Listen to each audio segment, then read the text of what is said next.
First on report. നിയമസഭാ തെരഞ്ഞെടുപ്പ് സ്ഥാനാർത്ഥി ചർച്ചകളിലേക്ക് കടന്ന് കോൺഗ്രസ്. ജില്ലാതലം മുതലുള്ള നേതാക്കളിൽ നിന്ന് സ്ക്രീനിംഗ് കമ്മിറ്റി അഭിപ്രായം തേടും. ആദ്യഘട്ടത്തിൽ മുതിർന്ന നേതാക്കളുടെ അഭിപ്രായമാണ് തേടുക.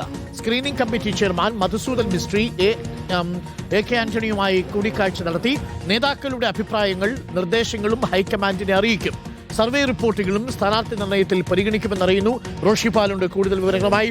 റോഷിപാൽ, പതിവ് പോലെ ഈ കോൺഗ്രസിന്റെ സ്ഥാനാർത്ഥി നിർണയം നേതാക്കൾക്ക് താല്പര്യമുള്ള സിൽബന്ധികളുടെ പേരെഴുതി കൊടുക്കുന്ന പരിപാടി കൂടി ഇല്ലെന്ന് തോന്നുന്നു. മധുസൂദൻ മിസ്ത്രി യുടെ നേതൃത്വത്തിലുള്ള പ്രത്യേക സ്ക്രീനിംഗ് കമ്മിറ്റി കേരളത്തിൽ പ്രവർത്തനം ആരംഭിച്ചു. മധുസൂദൻ മിസ്ത്രി മുതിർന്ന നേതാക്കളുമായി കൂടിയാലോചനകൾ നടത്തി. സർവേ റിപ്പോർട്ട്, അതായത് വിജയസാധ്യത, മുതിർന്ന നേതാക്കളുടെ അഭിപ്രായങ്ങൾ ഇവയൊക്കെ പരിഗണിച്ച ശേഷമായിരിക്കും സ്ക്രീനിംഗ് കമ്മിറ്റി ഒരു ലിസ്റ്റ് ഹൈക്കമാൻഡിന് കൊടുക്കുക. ആ ലിസ്റ്റിൽ നിന്നായിരിക്കും പിന്നീട് കേരളത്തിലെ മറ്റു നേതാക്കളുമായി കൂടിയാലോചിച്ച് ഗ്രൂപ്പ് സമവാക്യങ്ങളുടെ കൂടി അടിസ്ഥാനത്തിൽ സ്ഥാനാർത്ഥികളെ നിശ്ചയിക്കുക. പൂർണ്ണമായിട്ടും ഈ ഉരുത്തിരിഞ്ഞു വന്ന പുതിയ സമവാക്യങ്ങൾ ഈ സ്ഥാനാർത്ഥി നിർണയത്തിൽ അപ്പാടെ അവഗണിക്കാൻ കഴിയില്ലല്ലോ റോഷിപാൽ.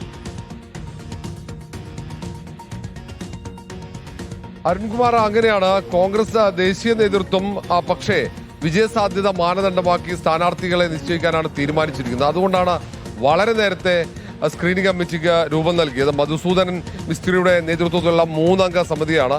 അവർ ഇന്നലെ തന്നെ എത്തി. ഇന്നലെ പ്രാഥമികമായി യോഗം ചേർന്നു. പ്രധാനപ്പെട്ട നേതാക്കളുമായി ആശയവിനിമയം തുടങ്ങി. എ കെ ആന്റണിയെ നേരിട്ട് കണ്ട കാര്യങ്ങൾ സംസാരിച്ചു. അഭിപ്രായങ്ങളും നിർദ്ദേശങ്ങളും നേടി.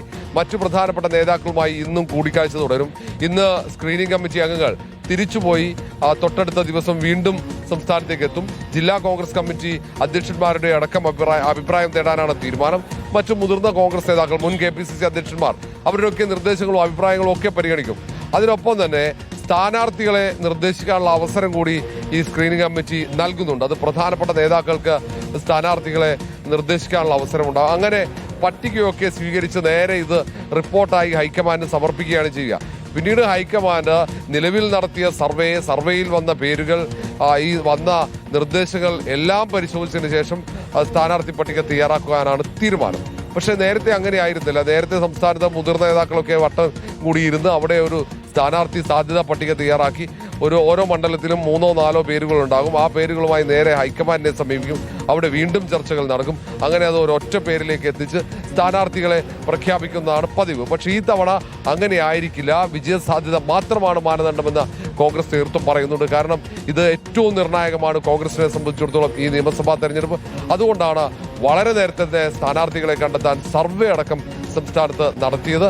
ഏതാണ്ട് നേരത്തെ തന്നെ ഫെബ്രുവരി ആദ്യവാരം തന്നെ ഒരുപക്ഷെ ആദ്യഘട്ട സ്ഥാനാർത്ഥി പട്ടിക പ്രഖ്യാപിക്കാൻ കഴിയുമെന്ന പ്രതീക്ഷയാണ് കോൺഗ്രസ് നേതൃത്വം പങ്കുവെക്കുന്നത്. ഒപ്പം തന്നെ 2ാം വാരം ഒക്കെ ആകുമ്പോഴത്തേക്ക് മുഴുവൻ സ്ഥാനാർത്ഥികളെ പ്രഖ്യാപിക്കാനാണ് കോൺഗ്രസ് നേതൃത്വം ലക്ഷ്യമിടുന്നത്. വളരെ പ്രധാനപ്പെട്ട വിവരമാണ്. അപ്പോൾ പ്രിയപ്പെട്ടവരെ, സ്ഥാനാർത്ഥി നിർണയത്തിലേക്ക് കടക്കുകയാണ്.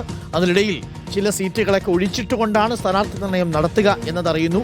സ്ഥാനാർത്ഥി നിർണയം കഴിഞ്ഞ് ലിസ്റ്റ് വരുമ്പോൾ ഒരു ബഹളമൊക്കെ ഉണ്ടാവും. അതെല്ലാ കാലങ്ങളിലും ഉള്ളതാണ്. ചില നേതാക്കളൊക്കെ സീറ്റ് പ്രതീക്ഷിച്ചിരിക്കുന്നുണ്ട്. ആ നേതാക്കളൊക്കെ ചിലപ്പോൾ നിരാശരാകുന്ന സമയത്ത് ഒരു പക്ഷേ മറ്റു ചില ഒത്തുതീർപ്പുകളില്ലെങ്കിൽ ആ നേതാക്കളൊക്കെ പൊട്ടിത്തെറിക്കാനുള്ള സാധ്യതയുമുണ്ട്. ഇനി എത്ര പൊട്ടിത്തെറികൾ നമ്മൾ കാണാനിരിക്കുന്നു, കേൾക്കാനിരിക്കുന്നു.